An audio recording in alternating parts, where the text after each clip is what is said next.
What's going on, everybody? Welcome to episode 13 of the Hoop Venue podcast. My name is Tyler, and as always, I'm joined here today by my great friend, Sean. If you guys aren't familiar, Sean actually is a pretty big Lakers fan. And in the last Lakers game, we saw an absolute classic in terms of Laker losses. That is, the Heat won by, I think, 41 points. Anthony Davis had only eight points. And this is a perfect moment for us because we have yet to acknowledge the existence of the Miami Heat through 13 episodes of this podcast. And I think now's just an absolutely perfect opportunity. They're coming off, like I said, a huge win. They're now sitting at 10-10, the perfectly mid team of the East. And I don't know, do you have any strong thoughts? I don't know if you caught that game. I wouldn't have caught that game if I was a Lakers fan, but it's just like, do you have any strong takes on the Heat? Because I feel like we've both kind of been avoiding them just because we've yet to really watch enough of them. Man, Tyler was just twisting the knife in my stomach right there with all the ways to describe the Lakers' loss, or rather the Heat's dominance over the Lakers. I feel like we always play really bad against the Heat. I don't know if I'm just like over exaggerating, but I feel like we always play 2 times bad a year, them. so it could just feel like if there's one really bad game against the Heat, that's basically the whole year. So it's like it feels like it's a consistent thing. Definitely one of those a year.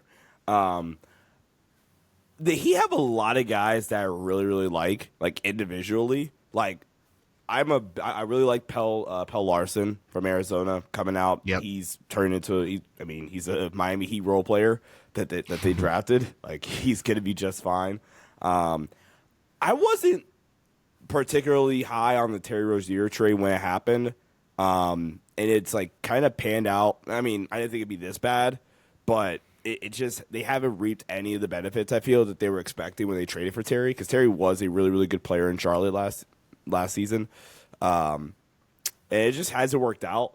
Now, yeah, I don't want to cut you off, but I do need to acknowledge I was high on the Rozier trade, and I think it was a complete miss on my part. My big thing that I was pretty much over-indexing on is that I believe Bam, the ideal version of Bam on offense is a pick-and-roll big, a play finisher and connector, not like an initiator like the Heat use him, or like an isolationist. And I thought Terry Rozier, because the last 2 seasons or so in Charlotte, Terry Rozier was one of the 10 most efficient pick and roll scorers in the league. And I was like, okay, this is beautiful. Terry Rozier's going to run a lot of pick and roll. Bam's going to be maximized as a screen and roll big. This is going to work. And Terry Rozier has just been the worst pick and roll ball handler in the league since getting to the Heat. So I have no idea what happened. It's like the Monstars zapped his pick and roll ability, but miss on my part because I thought that trade was going to work out perfectly. Yeah, it happens. I will say this. I like the decision I have him come off the bench. Tyler Hero is having an insane year. He's for sure flirting with an all-star if he's not I don't want to say lock. He's definitely not a lock, but he's definitely in the conversation. Yeah, he's in the conversation for sure. 24, 5-5, rounding up 47% from the field. I don't have his true shooting exactly pulled up. Okay, his true shooting right now is actually 62.3. I wanted to talk about Hero specifically because I think there's been a few major, easy to notice changes. Yeah. One, he's increased his 3-point volume. He's over 10 attempts a game. 10 attempts a game on 42% is absurd. Let's just acknowledge how absurd that is. He's also doubling his rim attempts, which I would say was his biggest flaw as a player, was putting pressure on the rim. He's pretty much doubled his attempts, which means not a good finisher necessarily, but I don't think it matters. But again, I was going to say though, last year he was 58.7% from 0 to 3 feet. This year he's 63.6%. So both of those are low marks, but there's a difference between worst in the league and then okay, you're below average. So I think Hero's a pretty weak finisher. I do think he has a really nice float game, short mid-range game. But getting to the rim, like you mentioned, the finishing doesn't even matter because one, I always say this, any shot at the rim is a good shot. Even if you're the worst finisher in the league, that's still a high percentage shot at the rim. So that alone is creating pressure. Now you're opening up the door for kick-out passes, lobs, And even more importantly, free throws. Tyler Hero's attempting 4 free throws a game right now. Last year, I think he was like 2.6. Yeah, 2.6 last year, up to 3.9 this year. So just a lot of great signals that pretty much to me indicate that like Tyler Hero's taking that all-star type of leap. Yeah, and just kind of to further add on to the point about, getting to the rim versus being efficient at the rim, I will rather have, and this shouldn't be a hot take, but I guess it could just be personal preference. I would rather have the guy that can just get to the rim fairly consistently over the guy that's a good finisher but can't get to the rim at all. Yeah, 100%. Dude, and here's the way I would describe it. The worst rim finisher in the league is more efficient than the best mid-range shooter is from mid-range. Like, does that make sense? Like, Trae Young's efficiency at the rim is higher than Kevin Durant's efficiency from mid-range, even though Kevin Durant's a mid-range god and Trae's a very weak finisher at the rim. That's just the law of shooting from 3 to 4 feet away from the basket. Right. So Tyler getting there more, doubling his attempts, like you said, even if it's, still similar efficiency, I don't really care. He's getting there more, like you said, just puts more pressure on the defense. He's a pretty solid, to dare I say, good playmaker, and getting those paint touches, like you said, is important, especially for a guy like Tyler's playmaking bag. Jimmy is, I think at this point, such a hard player to discuss. He's having a bounce back year, I would say, for the most part. If you look at like impact data and stuff like that, 65% true shooting compared to 63 last season.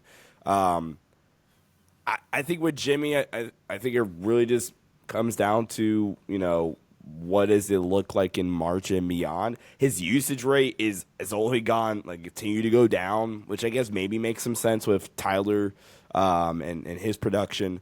But yeah. I don't know. Do you have any takes about Jimmy in particular?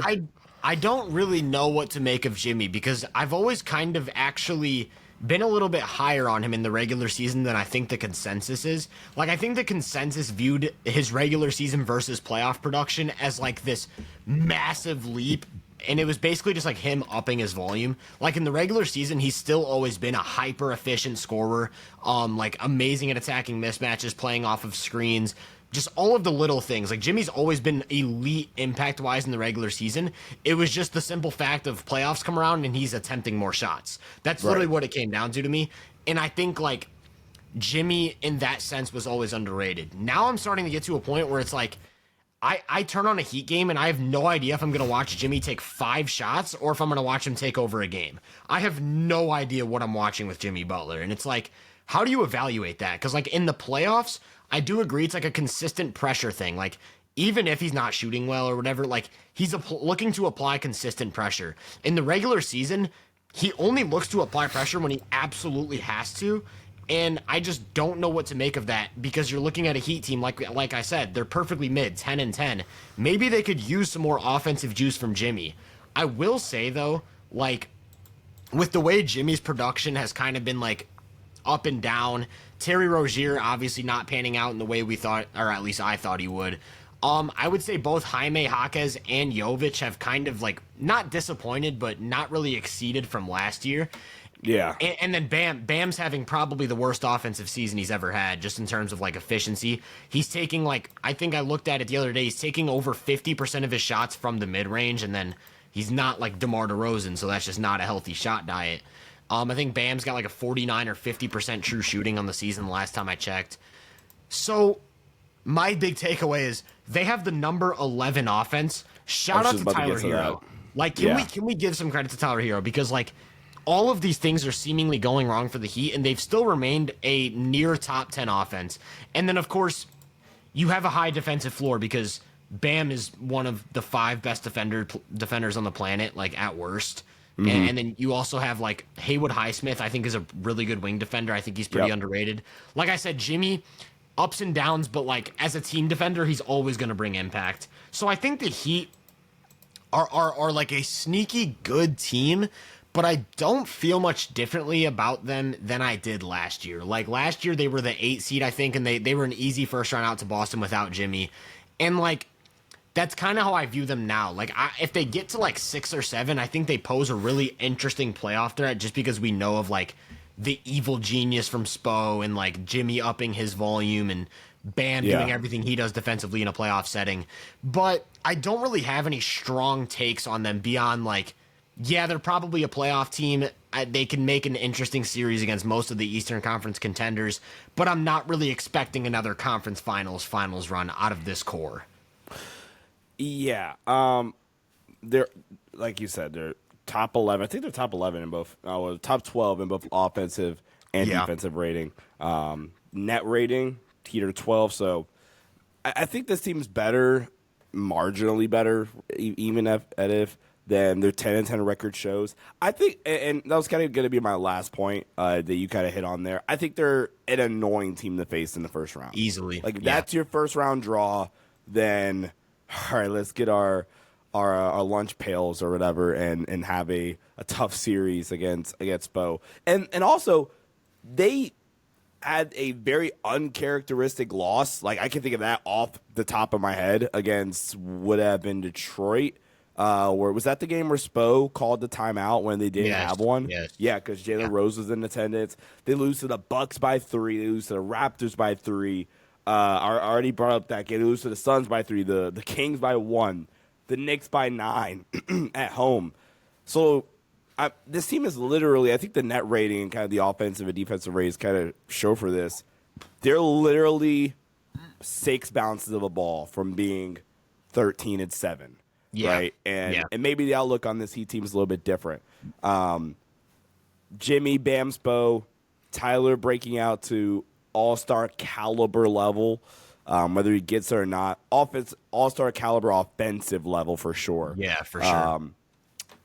And there'll be a tough out still. Yeah, so moving on to another team in the East, the Pacers. I'm worried about the Pacers. I think they've lost 4 or 5 games in a row, if I'm correct.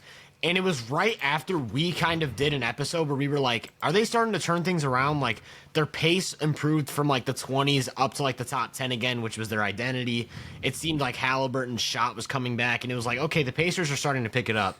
Only to completely collapse again. And my question for you is it time to write them off completely? I don't want to get my heart broken again. So yeah, I'm kind of over the Pacers, which sucks because they were probably the biggest team that I was just trying to tell everybody about. Like, hey, look, this is not a fluke run. This team is good. They go 10-11 deep, legit. Carlisle's a great coach. Hallie's a superstar. I think we saw that pre-injury. He's gonna get back to form or whatever. And Indiana sucks. They are not a good basketball team whatsoever. Yeah. They are 20th in offensive rating. Yep. Defensive rating, they're 25th. So, I mean, you only can imagine where they rank it for net rating. It's so frustrating, man. They aren't playing with – I hate when people say they like the swag thing, but they aren't playing like how they were last year. Where, not at all. Yeah. Like high energy, high vibes, the elite ball movement that they had last season, it just isn't there. To a certain extent, Hallie's kind of gotten back, and I mean a little bit. He's actually coming off. I'm pretty sure he's coming off like a recent 30-point game. Yeah, he's been putting up numbers, and he's been shooting the lights out of the 3-ball. My problem is, and I don't know, I want to really watch these possessions and get to the bottom of this. Like, I don't know if he's not moving the same way as he was last year, or if defenses have just figured him out and the team's approach. But, like, he genuinely cannot pressure defenses inside the arc, like, at all anymore. And like I said, I don't know if it's a back thing. Like, I've heard some back injury rumors. I don't know if it's – I genuinely don't know what it is. But he cannot pressure – like, even in that 30-point game, I think he attempted 5 twos and 18 threes in one of those games or something like that. And it's like he just can't pressure the defense inside the arc. And I think he was already limited as a 2-point scorer last year because he kind of only plays at one speed. He's not like an elite functional athlete in terms of like deceleration or change of direction. So a lot of his 2-point pressure was just like flying off of screens or an early offense and just getting downhill drive and kick. And now that doesn't exist. So you're getting less quality looks for their shooters, less openings for their bigs. And it's like now the entire system falls apart because their entire approach last year was Halliburton create the initial advantage in early offense, and we're just going to domino effect, play off of that one advantage, keep moving the ball, multiple actions. And they have so many talented offensive players that it was just easy from there. They just needed that one guy to create the advantage, and everyone else would play off of it. Now they don't have that, and the whole thing just fell apart. Now, I will say, like devil's advocate, they haven't had Neesmith or Nembhard in over a month. And I think those are two critical pieces to their system. But they obviously still should not be number 20 offense. Like, that's just a complete collapse. The only good thing about the team right now is Benedict Mathurin. That's the only good thing about the team right now, yeah. And I think Siakam's playing good too, but, like, it's not anything we haven't seen before from Siakam. So, yeah, I do you think the Pacers are going to make the playoffs? It would have to be via play-in. Play-in. Nembhard just got back. Got back. He played against the Pacers and against the Grizzlies. But, yeah, again, before that, he hadn't played in legit a month. Yeah. The one lone bright spot outside of Mathurin is and I don't even want to say this is a bright spot, so I'm like actively kind of retracting my words, because as a guy that said it's like a 0.5% chance this team wins the title, but it's a chance heading into the season. To go from that to where they are now, they have a 20% chance of getting a top 4 pick if the season stops right now. So in a class that is loaded at the top, let's say it keeps getting worse and you have a top 10 pick. I mean, there could be worse situations than being the Pacers with the established all-star core, and you throw it now. Also, kind of like, I don't even know if this would be devil's advocate, but kind of like counteracting my point. Do the Pacers place that top 10 pick? We've kind of seen this already. Yeah. So I don't know. And it's interesting, though, because I do think they have, like, as a cohesive unit, they haven't looked good. But I do think they have a lot of talented young players that teams would want.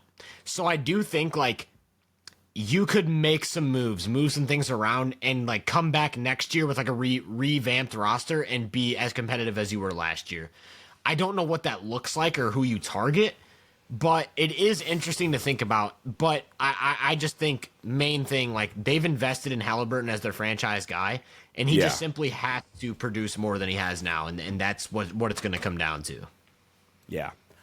Speaking of odds of getting a top 4 pick, the New Orleans Pelicans, forget top 4. The Pelicans are tied right now for the best odds of landing the number 1 overall pick in a loaded 2025 NBA draft class. Tyler, what do you do if you're the Pelicans right now, man? Do you just blow it up? I mean, they're cooked. There's a lot to think about with the Pelicans. I would like to point out that they actually just won tonight. They broke their 9-game losing streak. And, of course, to nobody's surprise, it was against the Suns without Kevin Durant, who can continue to prove that they are just the worst team in basketball without KD. No, but in all seriousness, Pelicans, they're 5-18, I think. 5-18. They're dead last in the West. And they have to choose a direction now. We talked about this with the Rockets, like picking a direction. And the Pelicans can go a few different ways. My take is still their best opportunity to become a contending level team is just simply Zion getting healthy. And that sounds like a broken record. Like, I feel like we say this every year. Well, if Zion's healthy, this team's kind of dangerous. But it is just true. Like, Zion is that caliber of player when he's on the court, when he's healthy. And the Pelicans have shown to be like a 55-win level team every time Zion plays an extended stretch of basketball. Now, that doesn't mean you just keep running it back with the same roster. That's not what I'm saying. What I'm saying is they have like 7 players, and they need to narrow that down to 3. To me, everyone should be on the trading block except for the core of Trey Murphy, Herb Jones, Zion. That's my 3 I'm going forward with. I would like to keep Alvarado around, but he's another injury-prone guy.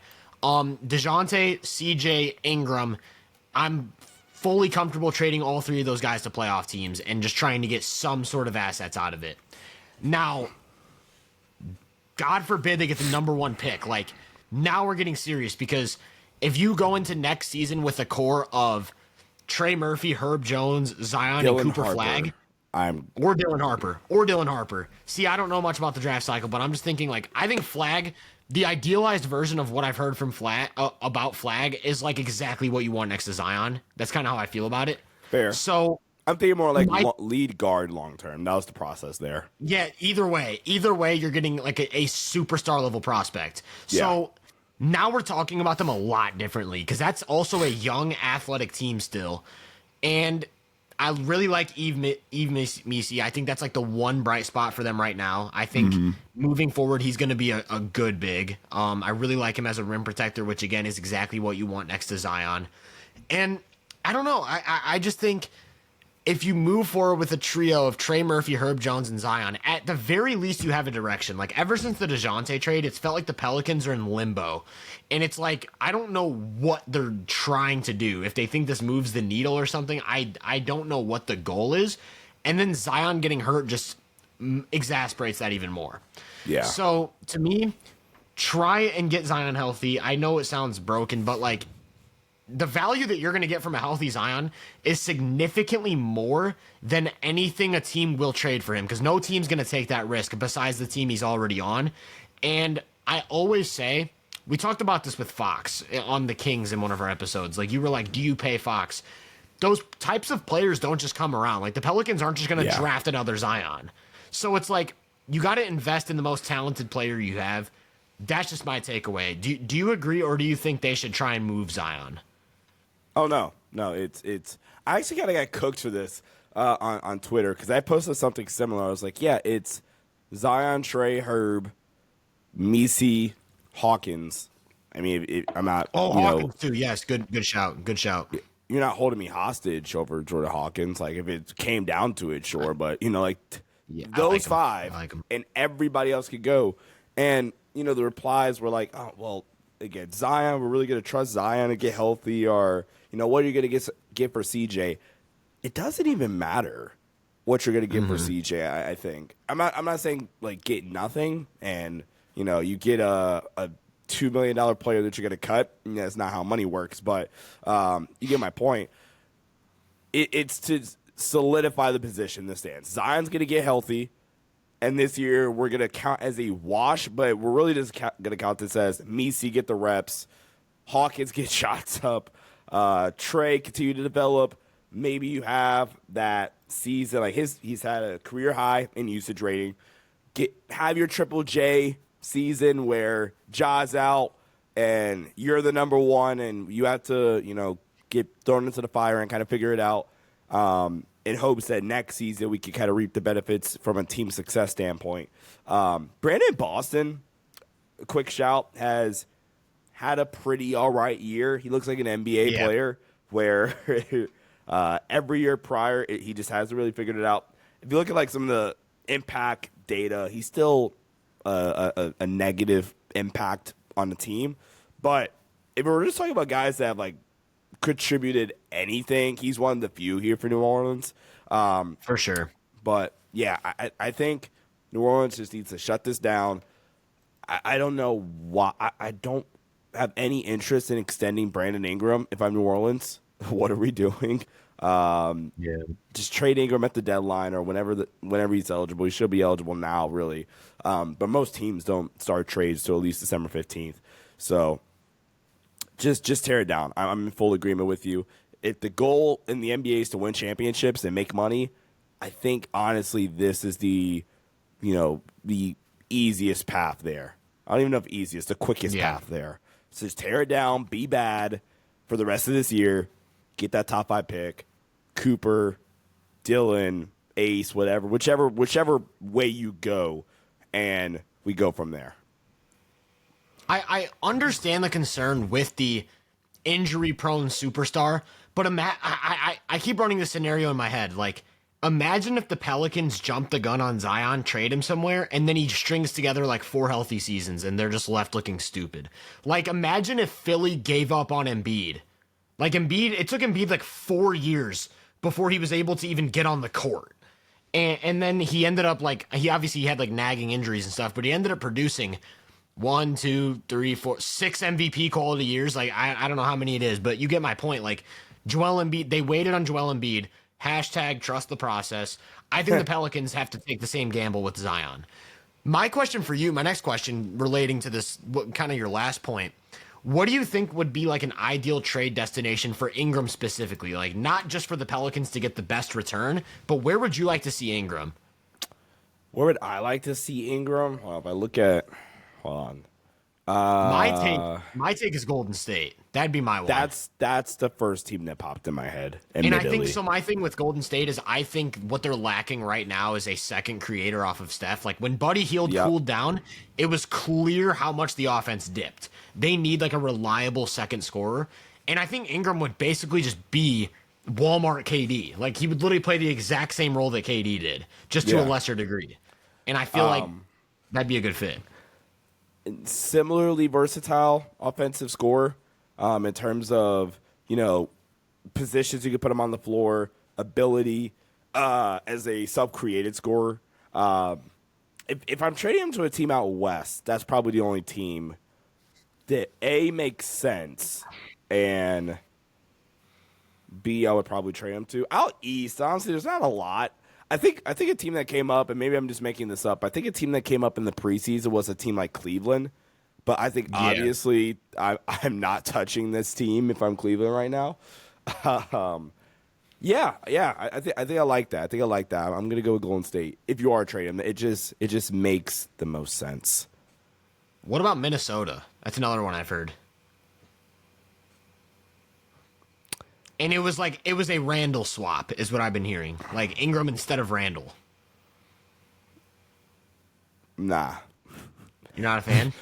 No. My thing was, because I think Ingram is like, I don't know. I kind of feel 50-50 about it because I obviously wouldn't mess with the Timberwolves yet because they've played like 20 games or whatever.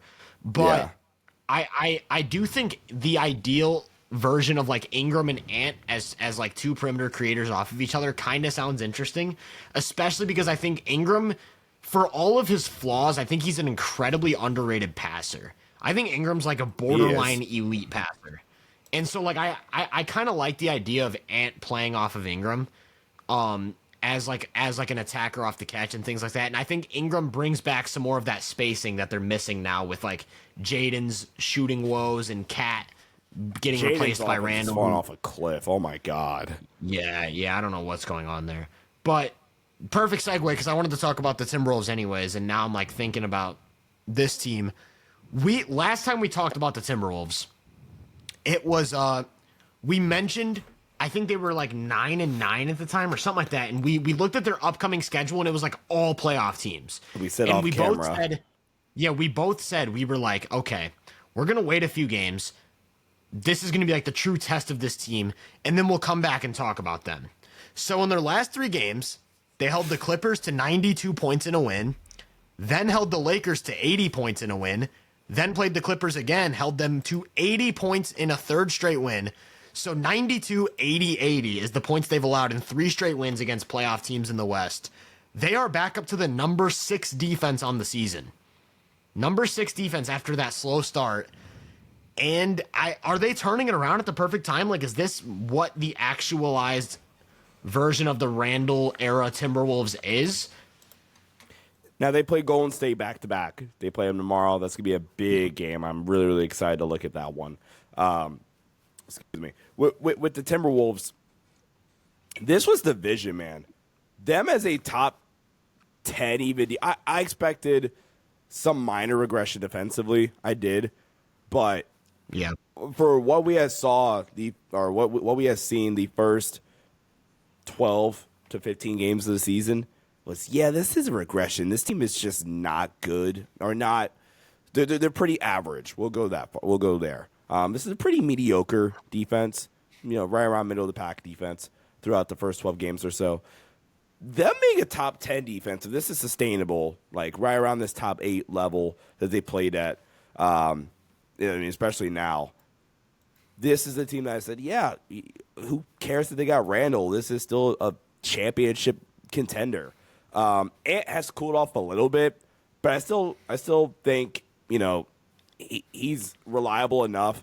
He's going to have the nights where the efficiency isn't there, and that's just kind of is what it is with Ant. But Randall, with, I think, a little bit more reliability because of his efficiency, he's going to get his. For any bettors out there, he's a pretty easy 10-point per game bet because Randall's game in Minnesota is so simplified. I actually kind of love it. It's, look, attack mismatches and literally not necessarily play off of Ant, but kind of play off of Ant a little bit, where Ant is going to break down the defense for you, and now you're attacking still probably a smaller defender, and now you get to attack him in space. And again, like you said, this is the actualized version. I don't think Dante's even played all that great yet. Nas hasn't been spectacular. Nas has been pretty fine. This is kind of what I was saying preseason when I still held this team to a pretty high standard. Say, yeah, they could still be back in the upper echelon of Western Conference teams. So, shout out to Minnesota.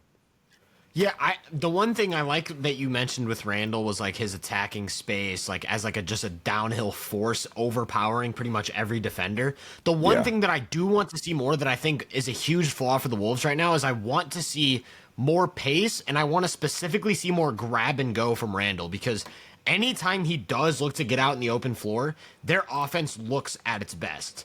But they choose to really slow things down, and it gets murky, and then I don't think they have enough passing talent on the roster to have like the murky offensive approach, like some of those slower, motion heavy. Like, you can't play like Denver. You don't have that type of passing. Yeah. So I would like to see like Ant and Randall really taking advantage of their athletic prowess and just like getting out and running as much as possible.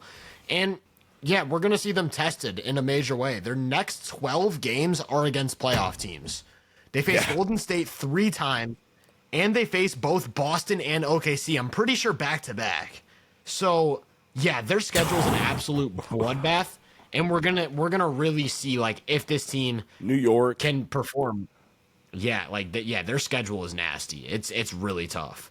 One more thing I wanted to mention with the Wolves. It was like slipping my mind. I was like, what? I had one more point.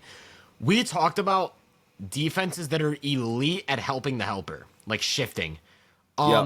Minnesota's probably the worst in the league at that right now. So for them to still be the number 6 defense, that moves me, because it shows me that like the roots to being a number 1 defense again are there. Like, they still have the talent level. They still have Gobert, Jaden McDaniels, and it just comes down to like, how can you put your guys in the best position to succeed? I actually think moving forward, they might be best suited taking Jaden McDaniels off the ball. That might be a hot take, but like I feel like McDaniels is probably their best low man without Cat. Like, would that be a hot take? Like maybe get Alexander Walker in place of Jaden on the ball and then have Jaden playing as your 4?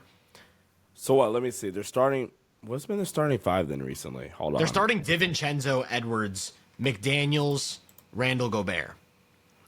So I'm thinking maybe you take DiVincenzo off the floor for Alexander Walker, and you go Alexander Walker and Ant as your 2 point of attack guys, Randall on the 3, McDaniels as the roamer, Gobert in the middle. Yeah. Now, what do you do when is Conley back? Because I was about to say, Conley's back. And Conley was cooked when he was playing, I'm not going to lie. So I don't know if he's really closing games for them anymore. Yeah. So I don't know. Yeah, I don't know, but I think McDaniels is their best low man. I think Randall's their worst low man. That's basically what I'm getting at. Randall cannot be the low man. He's their worst low man. Yeah, I get what you're saying. Does that... I think it would have to be matchup dependent. Like, perfect example.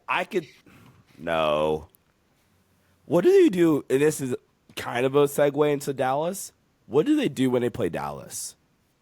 Well, last year that was the biggest problem. The low man was the biggest problem last year. They could not guard the pick and roll. So is it just Nickeil Alexander-Walker on Luka all game and Jaden is the low man? Is that what we're thinking? Dude, I remember last year I had the craziest take. I was on Nerd Sesh before the Mavs and Wolves series, and I said if I was Chris Finch, I would have started the series with Gobert on Luka to just have the most absolute curveball. And like, I was like, it was basically Boston's strategy of like Luka just play one-on-one the whole game. Because if Luka started the game with Gobert on him, he would play one-on-one the whole game. They would never do anything else. And I was like, make Luka beat you scoring 45 points per game. Now, I don't know if I would do that as like my best strategy, but like just to like see what we can really get, like mix it up, you know? As a curveball. Yeah, I don't know. Because Jaden, I mean, to be fair, Jaden was completely ineffective against Luka. So that he's kind of irrelevant in this conversation. Like, I think you can make him the low man in this situation because he's not going to bother Luka anyways. Yeah. What kind of sucks is Kyle Anderson was their best Luka defender, and now he's gone. I almost think maybe Ant on Luka. I think I'd go Ant on Luka, and then either DiVincenzo or Alexander Walker on Kyrie.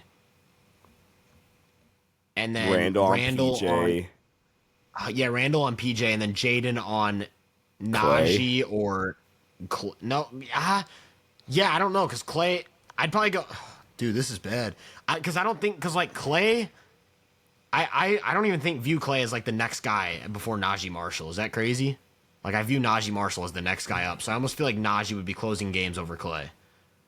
Oh well, if you're Minnesota, you probably hope that's the case for your defense, because then Dallas just stretches you out. For your offense though, because Clay, like, for your offense now you're looking at Kyrie, Luka, and Clay. Randall would abuse that defense. It works both ways. Yeah, I guess it works both ways. That's interesting. Is it crazy to say that I think Minnesota is actually better suited for a Dallas series this year, but they're worse overall? Does that make sense? Like, I think Minnesota matches up better than they did last year with Dallas specifically, but with the rest of the league, I prefer last year's team. Especially Denver. Last year's team, 100%. Yeah. This year, they get smoked by Denver this year. Right. I don't know. I don't know what to make of Denver. That's one of the teams where I'm like clueless because again, one night they look amazing playing off of Jokic. The next night they look like they don't belong on the NBA court. So I don't really know what that looks like. I don't know. Denver, ask me again about Denver in 10 days because they just lost again tonight. They're like 11-9. I don't even want to talk about Denver. I do want to talk about Dallas though because you brought them up. And this is a team that I've been waiting to really make a take on because I feel like we've kind of... They started off the season slow, then went on a win streak without Luka. Luka comes back, looks like himself. And this whole time, every time we've mentioned the Mavs, we've kind of been like, yeah, Luka's going to play himself into shape. Like, the Mavs are okay. Like, they're going to be good. I had them as over a 50-win team. I had them 4th in the West, I believe, heading into the season. And now that Luka's back playing like his normal self, after that stretch where Najee and PJ got to show their games off, we're finally seeing the actualized team. Like we got all these pieces in the offseason, putting them together. No one really knew how it would work as a cohesive unit. Now we're finally seeing all of the parts working together. And I'm coming away feeling really, really, really good about the Mavs. Here's my take. We'll do a little sermon. I've been waiting for this all day. Go ahead. My take with the Mavs from last year was that they have a superpower that basically no other team in the league can match. It starts with the first factor. Lively and Gafford is giving them 48 minutes of starter level play at the 5. That's 2 starting level centers on most teams. And they just swap them in and out. They basically do the exact same things on the court. I went through all 30 teams and I compiled a list of teams that can play 48 minutes of starter level play at the 5. Stop me if you disagree with any of these. These are teams that can. Celtics, these are teams that can. Okay. The healthy Celtics with Porzingis and Horford. The healthy Knicks with Cat and Mitchell Robinson. The healthy Thunder with Chet and Isaiah Hartenstein. And then I had 2 maybes. It was the Wolves with Gobert and Naz Reid. I don't know how I feel about Naz Reid as a starting center. I really like him as a backup. I'm 50-50 on him as a starter. My other maybe was the Magic with Goga and Wendell Carter. They're both like, I don't know. They're like teetering on that border for me. They're starting caliber because of situations, like, and if one of them fails, you still have Mo Wagner. So really, they have 3. They have 3. Like, and did I mention the Cavs? Did I say the Cavs, or did I skip over them? You skipped over them. Okay, Cavs. Mobley and Allen. That's the obvious one. That's 2 all-star level bigs. That's like the really obvious one. So that's their first superpower. On my list, I had 4 other surefire teams, and it's the Cavs, Celtics, Knicks, Thunder, 4 of the best teams in basketball. Then the other part of Dallas's superpower is Kyrie and Luka is 48 minutes of all NBA level offensive play on the perimeter because they stagger those guys. One of them's always on the court, and they're both all NBA level offensive players. Again, I went through all 30 teams. And the only other one I confidently could say has that is Garland and Mitchell. It's Cleveland. And shout out to Cleveland because they're the only team with Dallas that's on both lists. 48 minutes of all NBA level offensive player on the perimeter and 48 minutes of starting level center. They're 19-3, 20-3, whatever they are now. So that's the thing. One of those guys is always on the court at both positions. So you have 48 minutes of an all NBA guard on offense and a starting level 5. You're going against bench units, you're going against 9-man rotations, and you have that on the court for all 48 minutes. From there, you just have to fill in the gaps. Just fill in the gaps, and you're going to be a good team. And they've filled in the gaps with Najee Marshall, good at everything. PJ Washington, pretty much good at everything. I love PJ. Clay, still a sharpshooter who demands attention for all of his woes. You've got Dinwiddie, Quentin Grimes, Jaden Hardy for offensive punch. If you want to go for more defensive versatility, you've got Maxi Kleba. So, like, the team is just coming together in such a unique way that, like, they can put out all of these different lineups that just, like, counter any situation, and that's what makes them playoff proof. Like, you can put Dallas in a series against any team and like, say, like, they can do this to counter this. Yeah. That's, like, the ultimate staple to being a great playoff team. Now, with that said, I have one standout, like, that I think is kind of a major flaw with them. And it's maybe the most important thing in basketball right now, and that's the ability to construct really elite 3-and-D lineups. What I mean by that is you have players on the floor who can both reliably shoot and defend at a high level, like covering like 2 or 3 of your positions on the court at all times. None of their shooters are defenders. And how much do we trust their defenders as shooters? Like in a 20-game playoff run, do we trust Najee and PJ Washington as shooters? I don't know. I need to see it. And that's what's tough for me because, like, you want both of those guys on the floor because Luka and Kyrie need to be covered for. But then you have 2 guys that defenses can kind of abandon, take advantage of, clog up driving lanes. So you get Clay on the floor to mitigate that. And then it's like now you only have one point of attack defender. I don't think they have the capability to construct an elite 3-and-D lineup. The Celtics mastered this. Their entire rotation is 3-and-D players. Like Derek White, Drew Holiday, Tatum, Brown, Porzingis, Horford. That's their whole rotation. And OKC is teetering on the border of they have a few guys that need to earn my trust. That's Dort, Caruso, Case, and Wallace. I need to see those guys knock down threes in the playoffs. But they have 2 elite defenders who are also 3-point shooters, J-Dub and Chet. So they can craft incredibly versatile 2-way lineups. And so that's kind of my takeaway. I think Dallas has a superpower, but they're missing maybe the most important component to contending in the NBA today. So after doing this whole evaluation, running through this, I did this sermon in my head like 8 times today while I was like doing a little bit of power rankings. And I was like, I came away thinking, okay, Boston and OKC, those are the top 2. I think you would agree. Those are the top 2. Then my mind went to Cleveland because of the season they're having. I think they're in pretty much the same boat as Dallas, where they have the 2 all-NBA level offensive guards, the 2 starting level bigs, but they're somewhat limited in terms of the 3-and-D versatility. Like Wade and Okoro, I'm unsure of as shooters. Merrill, Strus, LeVert, I'm unsure of as defenders. But they have one big advantage over Dallas that's kind of a cheat code. The Mavs can't play Gafford and Lively together. The Cavs can play Allen and Mobley together.